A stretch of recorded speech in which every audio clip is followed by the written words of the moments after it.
ntawe userukana isindwe. Burya nta musinzi wo guserukana isindwe, kumwe abasusumira bidutera isoni, bikamutera ikimwaro nta kamaro nta gaciro mu gusoma imfura utariyo. Ngo uyikura mu gakuzi ikagutesha ikuzo, wayikura mu icupa ikakuvana mu bagabo, yamara kugucuza ikuzo umaze gucogora, ikagucubya ugaciririka, ukabura ijambo, ibyo uvuze bikaba y'umusinzi. Inzira ikakubana ndende ugacuranguka ukizihirwa nuko rutakuva mu kanwa, boshya abandi barucira.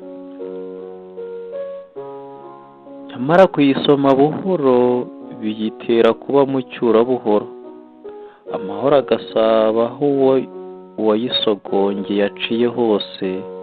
Yaramutsiwe n'impumuro y'abapapa bakamwikiranya yombi, bakamuzimanira nta mpaka, bati ubwo yaganiriye n'abandi bagabo bamwunguye inama zubaka urwacu ntiruteze gucogora. Nihita Yezu akayijuka kaserukotsa rwa ruhage rwa bigogo bya muhutu wa muhondo rwa nkoko ya nkwakuzi, isata ishoka bagasamara ibishyika bishyika umutware ku mutima, ishyikana ku mubiri, ingeri yasumbye inkiko nyamuca mu gakanga kabari bakagacira icyo ngo mico myiza yaciye. Hita Yezu Sostene.